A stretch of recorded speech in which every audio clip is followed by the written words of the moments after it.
Bonjour, bonjour! Aujourd'hui, dans cet aroma déclic, je vous propose d'en apprendre plus sur l'hydrolat. L'hydrolat, c'est un autre outil dont dispose l'aromathérapeute pour intervenir afin de soulager différents maux, que ce soit au niveau physique ou au niveau subtil des émotions ou de psychisme.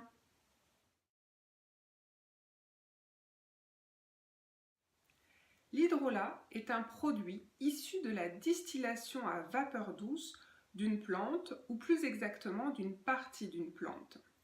Cette distillation, en fait, produit deux substances bien distinctes. D'un côté, l'huile essentielle et de l'autre côté, l'hydrolat.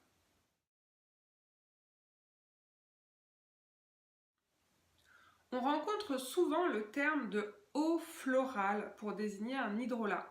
En fait, c'est un terme qui est biaisé parce que l'eau florale, en fait, ne désigne que l'hydrolat issu de la distillation de la fleur. Donc techniquement, on ne peut pas parler d'eau florale de menthe, par exemple, puisque c'est la feuille qui est distillée, ou de carotte, puisque là, c'est la graine, la semence qui est distillée. L'hydrolat est, dirais-je, le résidu de la condensation de la vapeur d'eau après refroidissement à l'issue du processus de la distillation.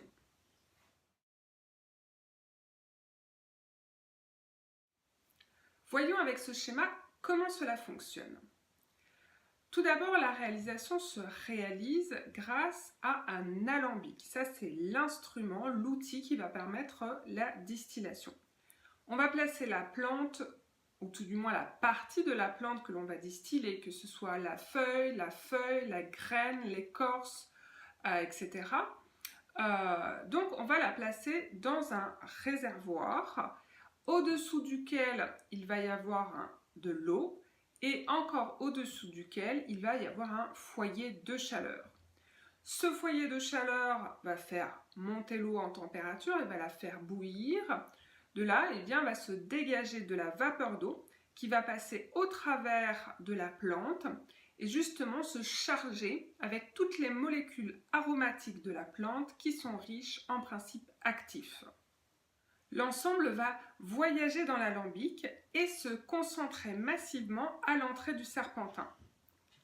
Au cours du transit dans le serpentin, la vapeur concentrée en molécules biochimiques actives est refroidie et au bout du processus vont être observées d'une part la phase surnageante liposoluble et d'autre part la phase aqueuse.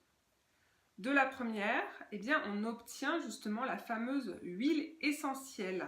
C'est ce que vous voyez entouré en rouge sur le schéma. Il s'agit, vous pouvez le constater, d'une fraction très infime et ultra concentrée. De l'autre, de la phase aqueuse, on obtient l'hydrolat. Le mot hydrolat est la contraction de deux termes latins. D'un côté hydro, qui signifie eau, de l'autre côté lacté, qui signifie lait. Pour la simple raison que, à l'issue du processus de distillation, c'est effectivement une substance, une eau trouble, laiteuse, qui est obtenue et que l'on appellera donc hydrolat.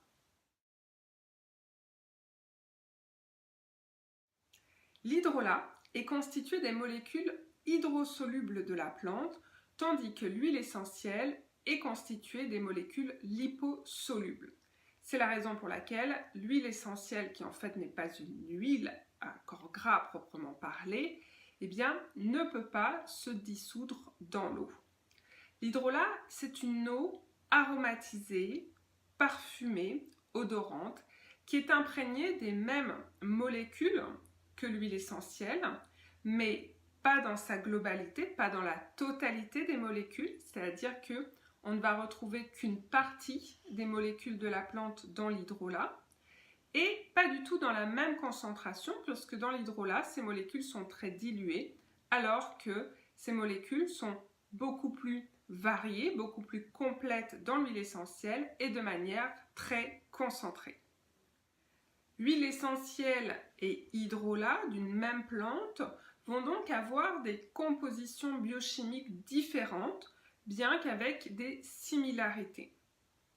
elles vont de ce fait avoir également des vertus thérapeutiques parfois similaires et parfois très différentes. L'hydrolat n'ayant pas toutes les mêmes vertus thérapeutiques que l'huile essentielle, et l'hydrolat étant beaucoup aussi utilisé en cosmétique, nous y reviendrons plus tard.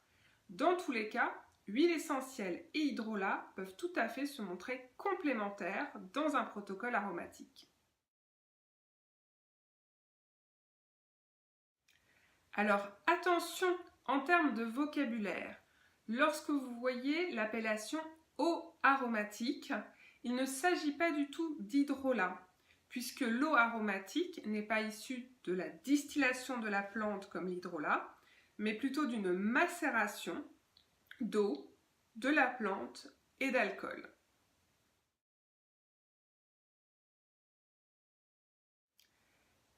Les usages des hydrolats sont de 3 ordres: thérapeutique, cosmétique et culinaire. L'hydrolat n'est pas un phénomène nouveau. En fait, ils sont utilisés depuis à peu près 4000 ans. On en retrouve effectivement les traces dans les recueils de pharmacopée traditionnels à partir de cette époque lointaine et jusqu'au XVIIIe siècle. À cette époque-là, d'ailleurs, on pouvait même recenser jusqu'à 200 hydrolats différents utilisés pour leurs vertus thérapeutiques dans la pharmacopée traditionnelle. D'ailleurs, dans cette période-là, beaucoup de plantes n'étaient distillées que à des fins d'obtention de leur hydrolat et l'huile essentielle était déconsidérée, voire éliminée. Par la suite, au XIXe et XXe siècle, c'est la tendance inverse que l'on a observée. Un regain d'intérêt pour l'huile essentielle en elle-même, on a fait vraiment la valeur et la matière noble de la distillation. Du coup, les distillateurs jetaient les hydrolats et ne s'en préoccupaient plus guère. N'étaient conservés à ce moment-là, et de nos jours encore, que les hydrolats qui étaient réputés au niveau cosmétique ou au niveau culinaire. Et c'est de là justement qu'est née la déformation d'eau florale, parce que c'est surtout les hydrolats à base de fleurs qui ont été conservés, comme la lavande ou la rose ou la camomille, pour ne citer que cela. De nos jours donc, on essaie de revenir à ce regain d'intérêt pour les hydrolats et d'élargir leur utilisation, surtout de les faire retrouver leur lettre de noblesse et d'intérêt au niveau thérapeutique, parce que c'est certain, ils ne peuvent pas se contenter d'être envisagés que sous l'angle cosmétique ou culinaire.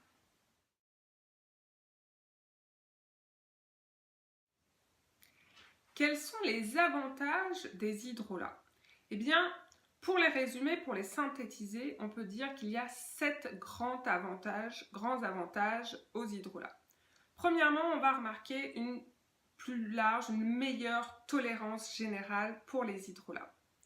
Deuxièmement, eh bien, on a beaucoup moins de contre-indications avec les hydrolats qu'avec les huiles essentielles. Les contre-indications sont même rares sur les hydrolats. Troisièmement, ils vont être beaucoup plus faciles de prise, notamment par voie orale, mieux tolérés, mieux absorbés plus facilement. Ensuite, ils vont être très bien tolérés par les muqueuses, que ce soit les muqueuses externes de l'épiderme ou les muqueuses internes, bien évidemment. Par ailleurs, on va aussi avoir une grande facilité d'utilisation des hydrolats avec l'eau, puisque je vous le rappelle, ils sont composés des molécules hydrosolubles. Donc, on va pouvoir les utiliser dans le bain ou dans une boisson beaucoup plus facilement que les huiles essentielles. Je vous l'ai dit, également tolérés par les muqueuses, ils présentent beaucoup moins d'irritabilité et pas de dermocausticité, comme c'est le cas de certaines huiles essentielles. L'ensemble de ces avantages va permettre en fait un emploi très large et sur également des publics sensibles comme les femmes enceintes, les jeunes enfants, les personnes âgées ou les personnes fragiles.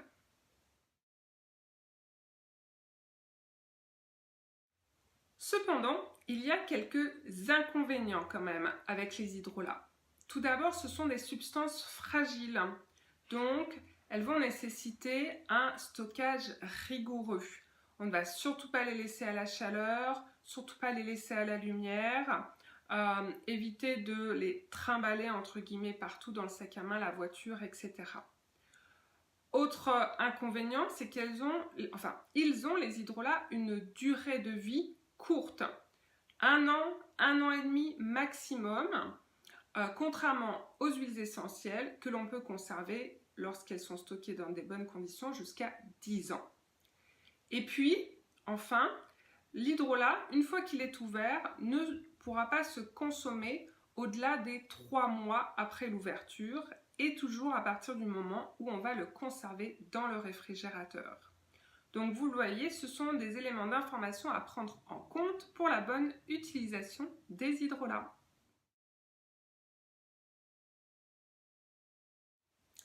Enfin, pour terminer cette petite capsule sur les hydrolats, vous entendrez parler de ce que l'on appelle l'hydrolathérapie. On l'associe, on fait le parallèle avec l'aromathérapie.